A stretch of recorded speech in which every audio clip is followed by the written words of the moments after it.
Live from downtown Detroit, Local 4 News at 11 starts now. Saved from destruction, but it will never be the same. And tonight we're getting our first look at the damage inside Notre Dame Cathedral. Things get heated at a school board meeting with students and parents voicing support for a suspended principal. We are together in this, and if Mr. Lowe is going down, we're going down with him. We are a family, and we are together. Glad you're with us tonight at 11. Allen Park Middle School students and parents demanding answers tonight. They want to know why their principal is on leave and now under investigation. Priya Mann was at tonight's school board meeting. Priya, a really big show of support for Principal Mark Lowe. And Sandra, Devin, there were a lot of fireworks as well. You had parents and students who support their principal. You have the union president defending himself against allegations that he's tried to silence members, and then a surprise speaker that had the crowd cheering. Now, this all comes after hundreds of students walked out of school today in protest supporting their principal. Many of them were here tonight. I believe this with my entire heart. Mr. Lowe is the best educator and principal I have seen ever. Supporters of Allen Park Middle School Principal Mark Lowe packed a school board meeting Monday night. Lowe has been off the job for several weeks, first for an inappropriate picture that was mistakenly sent to staff, and again after my offices received multiple formal complaints against Mr. Lowe containing allegations that are significant, serious, and extensive. Exactly what he's been accused of this time is unclear. I do not know what is going on with Mr. Lowe, but I do know that our beloved principal is not at our school. But Rania Lowe was here tonight. I am Mark Lowe's wife. On behalf of her husband, she thanked everyone for their support. You kids who have come up here and spoken are pretty amazing, so you should be very proud of coming up here and speaking.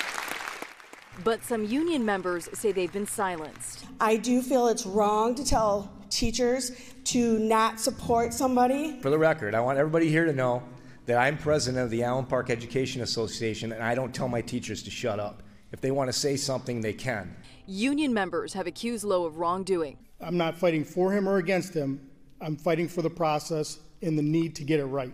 This Allen Park grad was the only person to speak out in favor of due process. I'm a little disappointed at the emotion in the room because they don't have the facts. I've heard over and over today that even though I don't know, but I'm embarrassed for our community.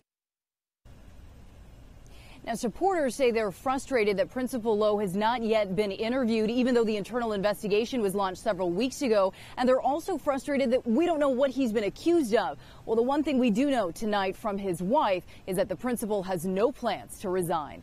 Reporting live from Allen Park, I'm Priya Mann, Local 4.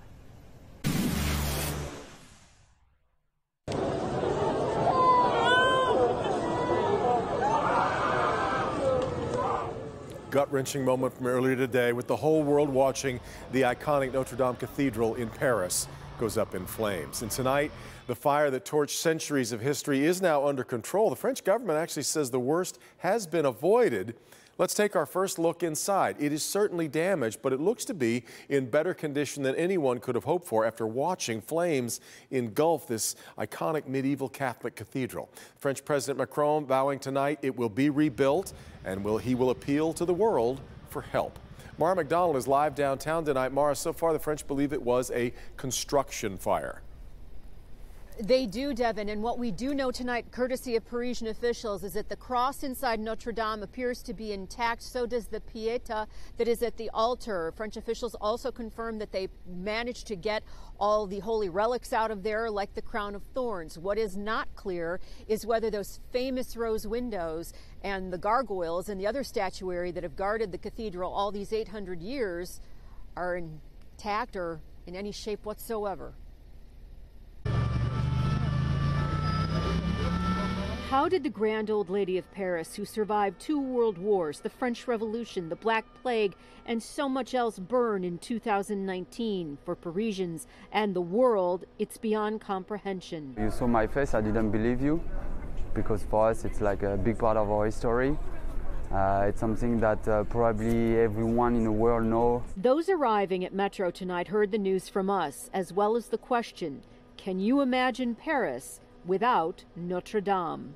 No, I mean, like, I'm sure my country will do whatever it takes to put it back up, because otherwise it won't be Paris anymore.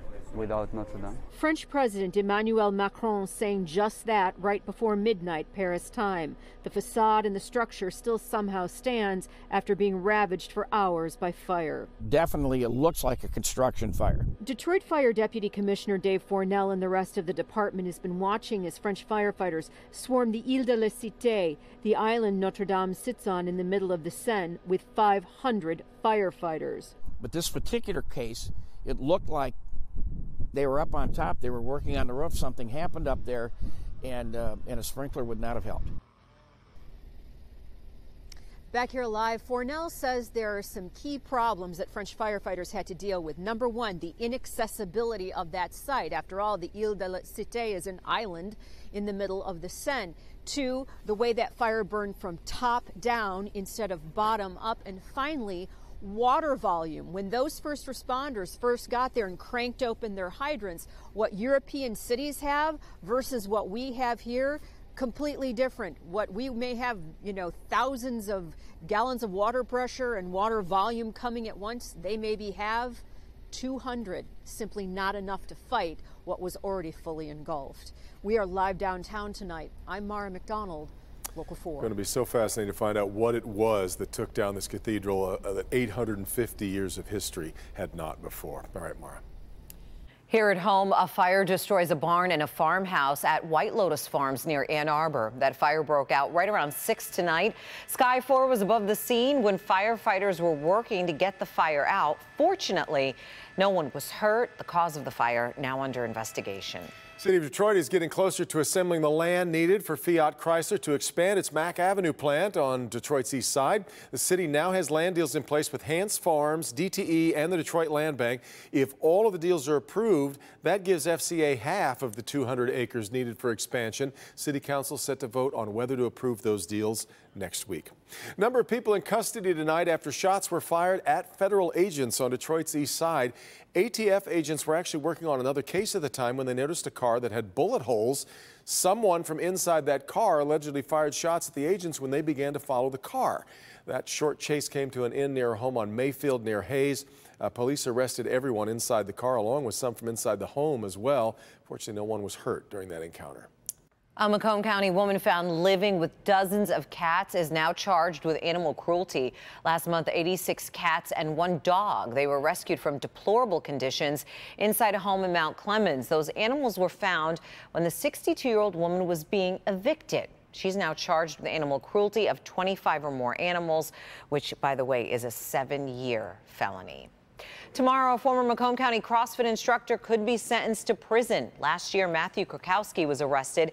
This was when a woman working out at Switch CrossFit in Clinton Township found a hidden camera inside the changing room. Earlier this year, Krakowski pled no contest. He will be sentenced tomorrow morning. I can help you upgrade your phone, Sandra. I've heard. It's only going to cost you $2,000. Right, just a mere $2 grand. New tonight, we're going to take our first look at Samsung's highly anticipated new foldable phone, and also we'll tell you how soon it will be available in stores as well. Also, a car explodes after a violent crash. New video shows how the driver's son managed to save his father's life.